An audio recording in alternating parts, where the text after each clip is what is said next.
Welcome to the Khatam al-Quran Majlis of MS Voice. أعوذ بالله من الشيطان الرجيم. بسم الله الرحمن الرحيم. الحمد لله رب العالمين. الرحمن الرحيم. مالك يوم الدين. إياك نعبد وإياك نستعين. اهدنا الصراط المستقيم. صراط الذين أنعمت عليهم غير المغضوب عليهم ولا الضالين.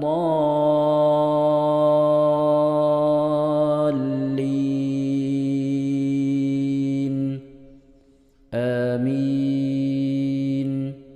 بسم الله الرحمن الرحيم. وقالوا هذه أنعام وحرث حجر لا يطعمها إلا من نشاء بزعمهم وأنعام حرمت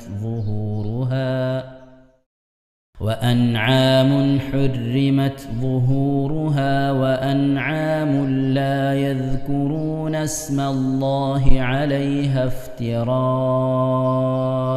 عليه سيجزيهم بما كانوا يفترون.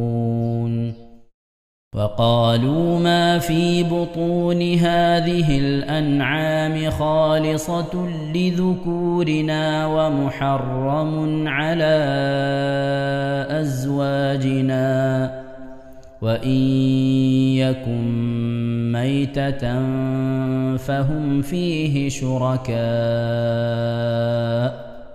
سيجزيهم وصفهم إنه حكيم عليم. قد خسر الذين قتلوا أولادهم سفها بغير علم وحرموا ما رزقهم الله افتراء على الله قد ضلوا وما كانوا مهتدين. وهو الذي أنشأ جنات معروشات وغير معروشات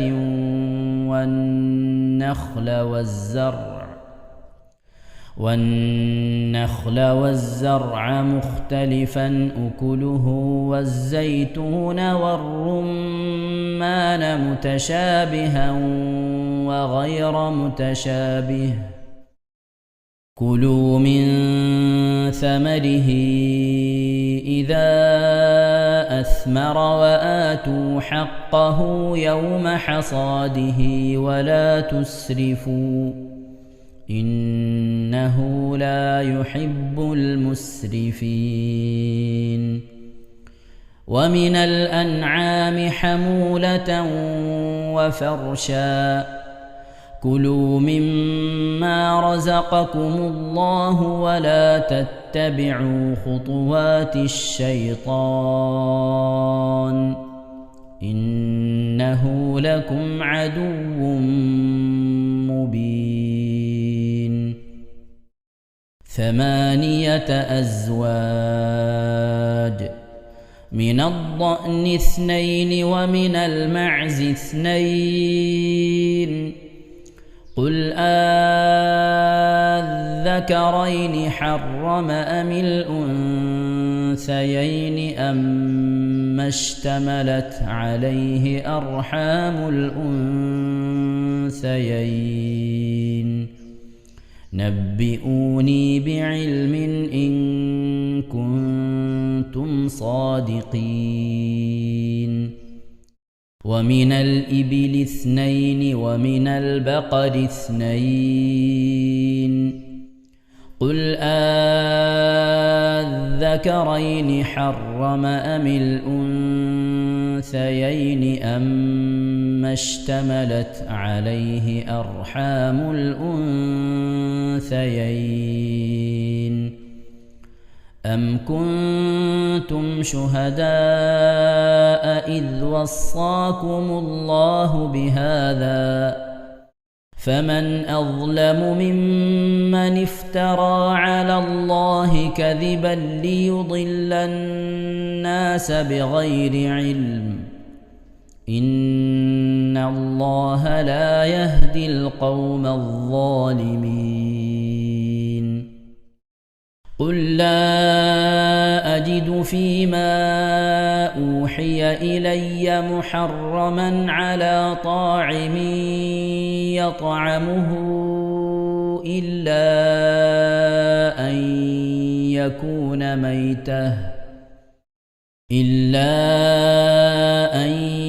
يكون ميتة أو دما مسفوحا أو لحم خنزير فإنه رجس أو فسقا أهل لغير الله به فمن اضطر غير باغ ولا عاد فإن ربك غفور رحيم وعلى الذين هادوا حرمنا كل ذي ظفر ومن البقر والغنم حرمنا عليهم شحومهما إلا ما حملت ظهورهما أو الحوايا أو ما اختلط بعظم ذلك جزيناهم ببغيهم وإنا لصادقون فإن كذبوك فقل ربكم ذو رحمة واسعة ولا يرد بأسه عن القوم المجرمين سيقول الذين أشركوا لو شاء الله ما أشركنا ولا آباؤنا ولا حرمنا من شيء كذلك كذب الذين من قبلهم حتى ذاقوا بأسنا قل هل عندكم من علم فتخرجوه لنا إن تتبعون إلا الظن وإن أنتم إلا تخرصون قل فلله الحجة البالغة فلو شاء لهداكم أجمعين قل هلم شهداءكم الذين يشهدون أن الله حرم هذا فإن شهدوا فلا تشهد معهم ولا تتبع أهواء الذين كذبوا بآياتنا والذين لا يؤمنون بالآخرة وهم بربهم يعدلون قل تعالوا أتل ما حرم ربكم عليكم ألا تشركوا به شيئا وبالوالدين إحسانا ولا تقتلوا أولادكم من إملاق نحن نرزقكم وإياهم ولا تقربوا الفواحش ما ظهر منها وما بطن ولا تقتلوا النفس التي حرم الله إلا بالحق ذلكم وصاكم به لعلكم تعقلون ولا تقربوا مال اليتيم إلا بالتي هي أحسن حتى يبلغ أشده وأوفوا الكيل والميزان بالقسط لا نكلف نفسا إلا وسعها وإذا قلتم فاعدلوا ولو كان ذا قربى وبعهد الله أوفوا ذلكم وصاكم به لعلكم تذكرون وأن هذا صراطي مستقيما فاتبعوه ولا تتبعوا السبل فتفرق بكم عن سبيله ذلكم وصاكم به لعلكم تتقون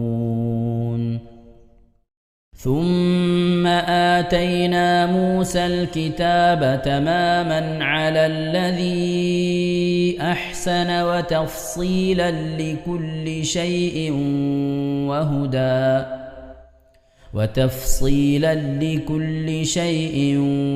وهدى ورحمة لعلهم بلقاء ربهم يؤمنون وهذا كتاب أنزلناه مبارك فاتبعوه واتقوا لعلكم ترحمون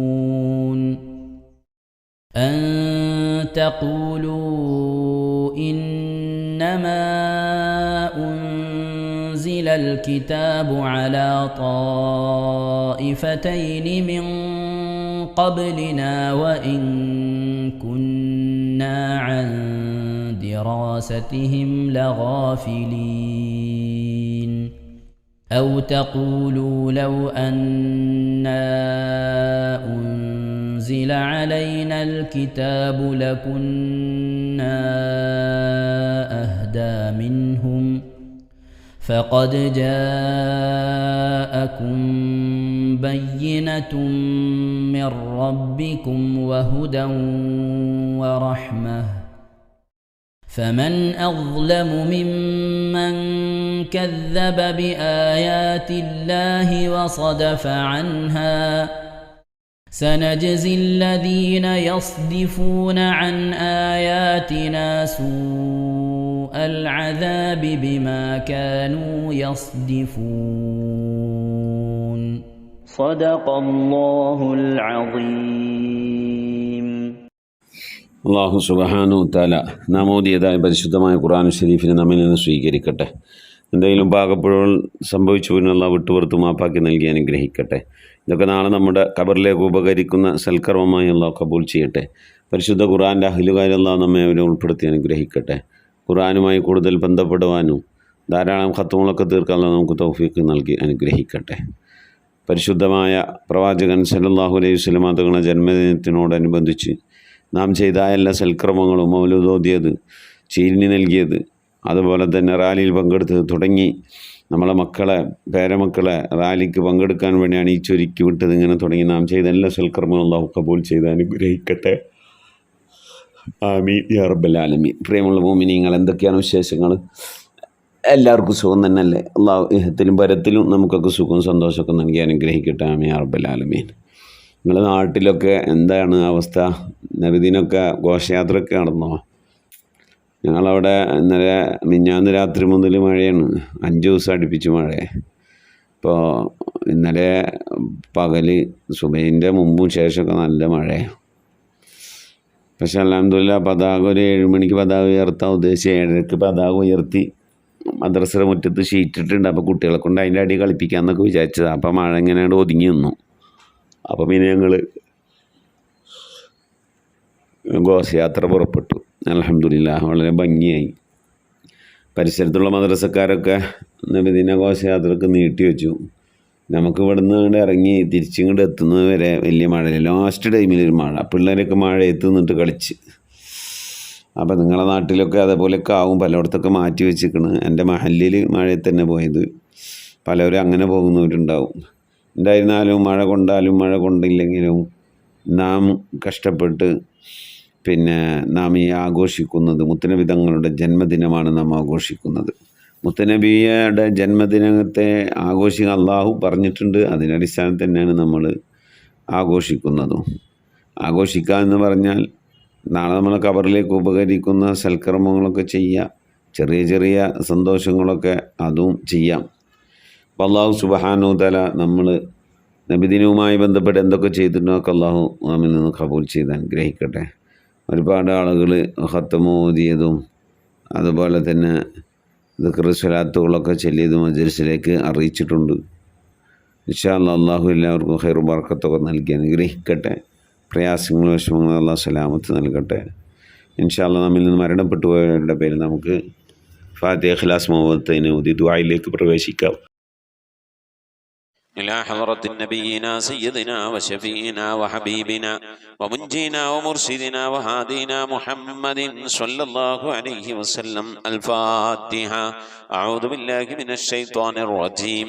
بسم الله الرحمن الرحيم. الحمد لله رب العالمين الرحمن الرحيم مالك يوم الدين. إياك نعبد وإياك نستعين. اهدنا الصراط المستقيم صراط الذين أنعمت عليهم غير المغضوب عليهم ولا الضالين. رب اغفر لي. آمين. بسم الله الرحمن الرحيم. قل هو الله أحد الله الصمد لم يلد ولم يولد ولم يكن له كفوا أحد. بسم الله الرحمن الرحيم. قل هو الله أحد الله الصمد لم يلد ولم يولد ولم يكن له كفوا أحد. بسم الله الرحمن الرحيم. قل هو الله أحد الله الصمد لم يلد ولم يولد ولم يكن له كفوا أحد. بسم الله الرحمن الرحيم. قل أعوذ برب الفلق من شر ما خلق ومن شر غاسق إذا وقب ومن شر النفاثات في العقد ومن شر حاسد إذا حسد. بسم الله الرحمن الرحيم. قل أعوذ برب الناس ملك الناس إله الناس من شر الوسواس الخناس الذي يوسوس في صدور الناس من الجنة والناس. الحمد لله رب العالمين. اللهم صل على سيدنا محمد وعلى آل سيدنا محمد كما صليت على إبراهيم وعلى آل إبراهيم وبارك على سيدنا محمد وعلى آل سيدنا محمد كما باركت على إبراهيم وعلى آل إبراهيم في العالمين إنك حميد مجيد. سبحان المبدئ سبحان الباقي سبحان المضي سبحان العلي الأعلى سبحانه وتعالى لا شريك له برحمتك يا أرحم الراحمين. പടച്ചവനെ ലോകരക്ഷിതാവേ റഹ്മായ അല്ലാഹ്, ഞങ്ങൾ ഓതിയതായ പരിശുദ്ധമായ ഖുർആൻ ശരീഫിനെ സ്വീകരിക്കണേ അല്ലാഹ്. എന്തെങ്കിലും പാകപ്പെടണമെന്ന് പോലും വിട്ടുപുറത്ത് മാപ്പാക്കണേ അല്ലാഹ്. റഹ്മാനായ റബ്ബേ, ഇതിനൊക്കെ മിഥില സവാബിനെ ഞങ്ങളെ ഹബീബ് മുത്തു മുഹമ്മദ് മുസ്തഫ സല്ലല്ലാഹു അലൈഹി വസല്ലം തങ്ങളെ ഹദറത്തിലേക്ക് എത്തിക്കണേ അല്ലാഹ്. ഞങ്ങൾ ഓരോ ദിവസം ചെല്ലുന്ന സലാത്തുകളെ ഹബീബിന്റെ ഹദറത്തിലേക്ക് എത്തിക്കണേ അല്ലാഹ്. ഓരോ ദിവസവും നബിയുടെ മേൽ ഞങ്ങൾ സലാം ചെല്ലുന്നത് ഹബീബിന്റെ ഹദറത്തിലേക്ക് എത്തിക്കണേ അല്ലാഹ്. റഹ്മാനായ റബ്ബേ, നിന്റെ മഹദ് ഫദ്ൽ കൊണ്ട് അല്ലാഹ് ആ പുണ്യപ്രവാചകന്റെ ശഫാഅത്ത് ലഭിക്കുന്നവരുടെ കൂട്ടത്തിൽ ഈ പാപികളായ ഞങ്ങളെ, ഞങ്ങൾ അഹ്ലുകാർ, ഞങ്ങളുമായി ബന്ധപ്പെട്ട് ഞങ്ങളെ സ്നേഹിച്ചവർ, സഹായിച്ചവർ, ഭക്ഷണം നൽകിയവർ, വസ്ത്രം നൽകിയവർ, സദുപദേശം നൽകിയവർ, ഇൽമു പഠിപ്പിച്ച ഉസ്താദുമാർ, ഞങ്ങൾ അഭ്യുദയകാംക്ഷികളെല്ലാവരും നീ ഉൾപ്പെടുത്തി അനുഗ്രഹിക്കണേ അല്ലാ. എല്ലാ അമ്പിയാക്കളും മുർസലീങ്ങളും അവരുടെ അനുചരന്മാരുടെ ഹദറത്തിലേക്ക് എത്തിക്കണേ അല്ലാ. അഹ്ലു ബൈത്തിന്റെ ഹദറത്തിലേക്ക്, ഉമ്മഹാത്തുൽ മുഅ്മിനീങ്ങളുടെ ഹദറത്തിലേക്ക്, അയിമ്മത്തുൽ മുജ്തഹിദീങ്ങളുടെ ഹദറത്തിലേക്ക്, ഖുലഫാഉർ റാഷിദീങ്ങളുടെ ഹദറത്തിലേക്ക്, താബീങ്ങളുടെ ഹദറത്തിലേക്ക് എത്തിക്കണേ അല്ലാ. റഹ്മാനായ റബ്ബേ, സഹാബുൽ ബദരീങ്ങൾ, ഉഹദീങ്ങൾ, എല്ലാ സഹാബത്തെ ഇക്റാമിന്റെ ഹദറത്തിലേക്കും എത്തിക്കണേ അല്ലാ. റഹ്മാനായ റബ്ബേ, ഞങ്ങൾ സിയാറത്ത് ചെയ്തിട്ടുള്ളതായ ഞങ്ങളുടെ ഔലിയാക്കൾ, ഞങ്ങളുടെ നാടുകളിൽ ദിവസരമം കൊള്ളുന്നതായ ഔലിയാക്കൾ, ഞങ്ങൾ ഫാത്തിഹ ഓതുന്നതായ മഹാന്മാരായ ഉന്നത ദറജയിലുള്ള നിന്റെ ഔലിയാക്കൾ, എല്ലാ ഔലിയാക്കളെയും ഹദറത്തിലേക്ക് ഞങ്ങൾ ഓതിയതിൻ്റെ ചൊല്ലിയതിൻ്റെ മിഥ്ലതവാബിനെ എത്തിക്കണേ അല്ലാ. എല്ലാ സ്വാലിഹീങ്ങൾ, സജ്ജനങ്ങൾ, മശായിഖന്മാർ, ഖൈറിന്റെ അഹ്ലുകാർ, ശോതാക്കൾ, സിദ്ദീഖീങ്ങളൊക്കെ ഹദറത്തിലേക്ക് എത്തിക്കണേ അല്ലാ. അവർക്കൊക്കെ നിന്റെ അടുക്കലുള്ള പദവികളെ, ദർജകളെ, സ്ഥാനങ്ങൾ ഉയർത്തി കൊടുക്കണേ അല്ലാ. അവരുടെയൊക്കെ ഹക്ക് ജാഹ് ബർക്കത്ത് കൊണ്ട് ഞങ്ങളൊക്കെ ആക്കിബത്ത് നന്നാക്കി തരണേ അല്ലാ. ഈമാൻ സലാമത്തിലാക്കി തരണേ അല്ലാ. ഇരുലോക വിജയികൾ ഉൾപ്പെടുത്തി അനുഗ്രഹിക്കണേ അല്ലാ. റഹ്മാനായ റബ്ബേ, അല്ലാഹുവേ, ഞങ്ങളുടെ ഉമ്മ വഴിക്കും ഉപ്പ വഴിക്കും കൂട്ടുകുടുംബാദികളിൽ നിന്നും ബന്ധുമിത്രാദികളിൽ നിന്നും ഒരുപാട് ആളുകൾ മരിച്ചു പോയിട്ടുണ്ട് അല്ലാ. റഹ്മാനായ റബ്ബേ, അല്ലാഹുവേ, ഞങ്ങളിൽ നിന്ന് മരണപ്പെട്ടു എല്ലാവരുടെയും ഹദറത്തിലേക്ക് എത്തിക്കണേ അല്ലാ. ഭർത്താവ് മരിച്ചു പോയവരുണ്ട്, ഭാര്യ മരിച്ചു പോയവരുണ്ട്, വല്യപ്പമാർ വല്യമ്മമാർ മരണപ്പെട്ടു പോയവരുണ്ട്, ഉമ്മ മരിച്ചു പോയവരുണ്ട്, ഉപ്പ മരണപ്പെട്ടു പോയവരുണ്ട്, സഹോദരി സഹോദരന്മാർ മരിച്ചു പോയവരുണ്ട്, പേരമക്കൾ മരണപ്പെട്ടു പോയവരുണ്ട്. റഹ്മാനായ റബ്ബേ, കെട്ടുബന്ധത്തിൽ നിന്നും കുടുംബബന്ധത്തിൽ നിന്നും സുഹൃത്ത് ബന്ധങ്ങളിൽ നിന്നും സ്നേഹബന്ധങ്ങളിൽ നിന്നും അയൽപക്ക ബന്ധങ്ങളിൽ നിന്നും ഒക്കെയായി റബ്ബേ, ഞങ്ങളിൽ നിന്ന് പലവരും മരിച്ചു ഒരുക്കുന്നു അല്ലാ. അവരുടെയൊക്കെ ഹദറത്തിലേക്ക് ഞങ്ങൾ ഈ ചൊല്ലിയതിൻ്റെ ഓതിയതിൻ്റെയൊക്കെ മിഥ്ല തവാബിന് എത്തിച്ചു കൊടുക്കണേ അല്ലാ. റബ്ബേ, അല്ലാഹുവേ, നിന്റെ മഹൽ ബദൽ കൊണ്ട് അല്ലാ അവരുടെ നാളെ ഞങ്ങളെ ഖബറൊക്കെ നീ ജന്നത്താക്കി നൽകണേ അല്ലാ, സന്തോഷത്തിലാക്കണേ അല്ലാ. കണ്ണെത്താ ദൂരത്തേക്ക് ഖബർ നീ വിശാലമാക്കി കൊടുക്കണേ അല്ലാ. റഹ്മാനായ റബ്ബേ, സ്വർഗീയ അനുഗ്രഹങ്ങൾ കൊണ്ട് നിറക്കപ്പെട്ട നേരം പോക്കാക്കിയ ഖബറാക്കിയ അവരുടെ ഖബർ, ഞങ്ങളെ ഖബർ നീ മാറ്റിത്തരണേ റഹ്മാനേ. അല്ലാഹുവേ, നിന്റെ മഹ്ദൂഖ് കൊണ്ട് ആഫത്ത് മുസീബത്തുകളിൽ നിന്ന് കാക്കണേ അല്ലാ. പെട്ടെന്നുള്ള മരണങ്ങളിൽ നിന്ന്, മാറാവ്യാധികളിൽ നിന്ന് കാക്കണേ അല്ലാ. ക്യാൻസർ, ട്യൂമർ പോലത്തെ പകർച്ചാവ്യാധികളിൽ നിന്ന് കാക്കണേ അല്ലാ. റബ്ബേ, ക്യാൻസർ ബാധിച്ചുകൊണ്ട് പ്രയാസപ്പെടുന്നവർ ഞങ്ങളുടെ ഇടയിലുണ്ട്, ഞങ്ങളുമായി ബന്ധപ്പെട്ട കുടുംബക്കാർ, അയലുകാർ, പരിചയക്കാരിലുണ്ട്. അല്ലാഹു നീ ശിഫ നൽകണേ അല്ലാ. അത്തരത്തിന് രോഗാണുക്കൾ വല്ലത് ഞങ്ങളുടെ ശരീരത്തിലുണ്ടെങ്കിൽ അല്ലാ, ഞങ്ങൾ അറിയുന്നതിന് മുമ്പ് അതിനൊക്കെ നീ ശിഫാ വിധിക്കണേ അല്ലാ. റഹ്മാനായ റബ്ബേ, നിന്റെ താഴത്തിനും പൊരുത്തത്തിനുമായുള്ള ദീർഘായുസ് നൽകണേ അല്ലാ. അല്ലാഹുവേ, നിന്റെ മഹൽ ഫദ്ൽ കൊണ്ട് അല്ലാ ഇരുലോക വിജയികൾ ഞങ്ങളെ നീ ഉൾപ്പെടുത്തി അനുഗ്രഹിക്കണേ അല്ലാ. റബ്ബേ, ജോലിയില്ലാതെ പ്രയാസപ്പെടുന്നവന് ഹൈറായ ജോലി നൽകണേ അല്ലാ. വിസ കിട്ടാതെ വിഷമിക്കുന്നത് ഹൈറായ വിസ കിട്ടണേ അല്ലാ. അക്കാമ കിട്ടാതെ ലൈസൻസ് കിട്ടാതെ പ്രയാസപ്പെടുന്നവന് ഹൈറിലാക്കണേ അല്ലാ. വിദേശത്തും സ്വദേശത്തൊക്കെ ജോലി ചെയ്യുന്ന ജോലികളിൽ ബർക്കത്ത് നൽകണേ അല്ലാ. ബർക്കത്തുള്ള സമ്പത്ത് നൽകണേ അല്ലാ. റബ്ബേ, ഞങ്ങളെ മഈശത്തിന്റെ മേഖലകളിൽ, സാമ്പത്തിക ഉറവിട മേഖലകളിൽ, ജോലികളിൽ, ബിസിനസ്സുകൾ, കച്ചവടങ്ങളിൽ, കൃഷിയിടങ്ങളിൽ, കുടിൽ വ്യവസായങ്ങൾ, കൂലിവേലകളിൽ റബ്ബേ, ഞങ്ങളുടെ ജീവിതത്തിന്റെ രണ്ടറ്റം മുട്ടിക്കാൻ വേണ്ടി ഏതൊക്കെ ജോലികളിൽ, ഹലാലായ ജോലികളിൽ ഞങ്ങൾ ഏർപ്പെടുന്നുണ്ടോ ആ ജോലികളിലൊക്കെ നീ ബർക്കത്ത് നൽകി അനുഗ്രഹിക്കണേ അല്ലാ. ധാരാളം സക്കാത്ത് കൊടുക്കാനുള്ള സാമ്പത്തിക അഭിവൃദ്ധി നൽകണേ അല്ലാ. പാവപ്പെട്ടവന്റെ പ്രയാസങ്ങളും വിഷമങ്ങളൊക്കെ കാണുമ്പോൾ അവർക്ക് എന്തെങ്കിലുമൊക്കെ കൊടുക്കണമെങ്കിൽ ഞങ്ങളൊക്കെ ഇന്ന് സമ്പത്ത് വേണം അല്ലാഹുവേ. സദക്ക കൊടുക്കാൻ ധാരാളം സമ്പത്ത് നൽകി അനുഗ്രഹിക്കണേ അല്ലാ. റഹ്മാനായ റബ്ബേ, വീടില്ലാതെ സങ്കടപ്പെടുന്നവരുടെ ഹൈറായ വീട് നൽകണേ അല്ലാ. വാടക വീട്ടിലും കോട്ടേഴ്സിലൊക്കെ താമസിക്കുന്നവരുടെ ഹൈറിലാക്കണേ അല്ലാ. കടം കൊണ്ടങ്ങ് ഏറ്റവും പ്രയാസപ്പെടുന്നവരുടെ കടങ്ങളൊക്കെ വീട്ടാനുള്ള തൗഫീഖ് നൽകണേ അല്ലാ. റഹ്മാനായ റബ്ബേ, ഈ മജ്‌ലിസിൽ ദുആ കൊണ്ട് വസിയത്ത് ചെയ്തിട്ടുള്ള എൻ്റെ പ്രിയപ്പെട്ട ഉപ്പമാരും ഉമ്മമാരും സഹോദരി സഹോദരന്മാരെല്ലാവരുടെയും മുറാദുകൾ ഹാസിലാക്കണേ അല്ലാ. ആമീൻ പറയുന്ന പ്രിയപ്പെട്ടവർ, ഖതമോതുന്ന പ്രിയപ്പെട്ടവർ, ഇതിൻ്റെ ലിങ്കുകളൊക്കെ മറ്റുള്ളവരിലേക്ക് ഷെയർ ചെയ്ത് കൊടുക്കുന്ന പ്രിയപ്പെട്ടവർ, ദിക്റ് ചെല്ലുന്ന പ്രിയപ്പെട്ടവർ, സ്വലാത്ത് ചെല്ലുന്ന പ്രിയപ്പെട്ടവർ, അല്ലാഹു ഞങ്ങളുടെ അഭാവത്തിൽ പരസ്പരവും അങ്ങുമിങ്ങും ദുആ ചെയ്യുന്ന പ്രിയപ്പെട്ടവരെല്ലാവരെയും നീ കബൂലാക്കണേ അല്ലാ. അവരൊക്കെ നിനക്കും പ്രിയപ്പെട്ടവരാക്കണേ അല്ലാ. നിനക്ക് പ്രിയപ്പെട്ട പരിശുദ്ധമായ ഖുർആനിനെ സ്നേഹിക്കുന്നവരാണ്, ബഹുമാനിക്കുന്നവരാണ്.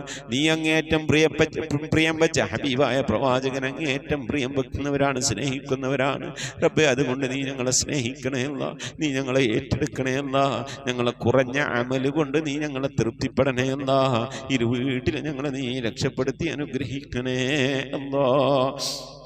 റഹ്മാനായ റബ്ബേ, നിന്റെ മഹദ് ഫദ്ൽ കൊണ്ട് ഈ മജ്ലിസിൽ വസിയത്ത് ചെയ്തിട്ടുള്ളവർ, ഇതിന്റെ ലിങ്കുകളൊക്കെ മറ്റുള്ളവരിലേക്ക് ഷെയർ ചെയ്ത് കൊടുക്കുന്നവർ, പരിശുദ്ധമായ ഖുർആന്റെ സന്ദേശം മറ്റുള്ളവരിലേക്ക് എത്തിക്കുന്നവർ, എല്ലാ ഉമ്മമാരെയും ഉപ്പമാരെയും നീ സ്വീകരിക്കണേ അല്ലാ, ഖബൂലാക്കി അനുഗ്രഹിക്കണേ അല്ലാ.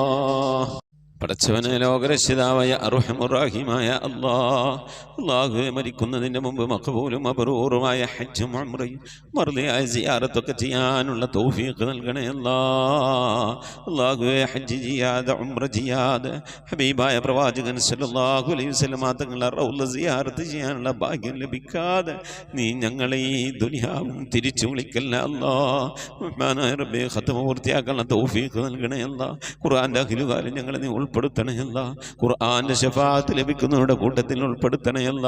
പരിശുദ്ധ ഖുർആനിനെ നെഞ്ചോട് ചേർത്ത് പിടിക്കാൻ തൗഫീഖ് നൽകണയല്ല. പരിശുദ്ധ ഖുർആൻ കൊണ്ട് ദുനിയാവും ആഖിറവും വിജയിക്കുന്നവരുടെ കൂട്ടത്തിൽ ഉൾപ്പെടുത്തി അനുഗ്രഹിക്കണേ അല്ലാഹ്. പടച്ചവനെ, നിന്റെ മഹദ് ഫദ്ൽ കൊണ്ട് അല്ലാഹുവേ ഞങ്ങളെ നീ കബൂലാക്കണേ അല്ലാഹ്. മരിക്കുന്നതിന് മുമ്പ് ഹബീബായ പ്രവാചകൻ മുത്ത് മുഹമ്മദ് മുസ്തഫ സല്ലല്ലാഹു അലൈഹി വസല്ലം തങ്ങളുടെ വജ്ഹു ശരീഫ് കണ്ടുകൊണ്ട് സന്തോഷിച്ച് ആനന്ദിച്ച് സ്വർഗം കണ്ട് ലാ ഇലാഹ ഇല്ലല്ലാഹ് എന്ന കലിമത്ത് തൗഹീദ് ഉച്ചരിച്ചുകൊണ്ട് ഒരു വെള്ളിയാഴ്ച രാവിലെ ഒരു വെള്ളിയാഴ്ച പകലിലോ ഈ ദുനിയാവിൽ നിന്ന് വിട പറയാൻ നീ തൗഫീഖ് നൽകണേ അല്ലാഹ്. ഞങ്ങളുടെ സക്കറാത്ത് എളുപ്പമാക്കി തരണേ അല്ലാഹ്, മരണം നന്നാക്കി തരണേ അല്ലാഹ്.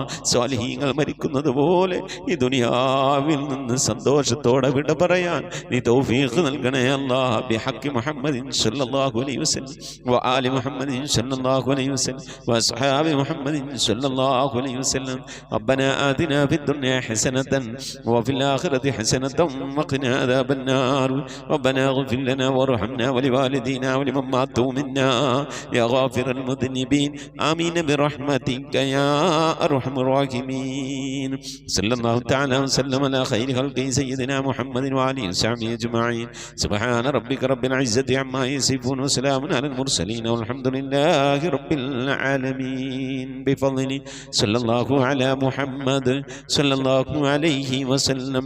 صلى الله على محمد صلى الله عليه وسلم. اللهم صل على محمد يا رب صل عليه وسلم.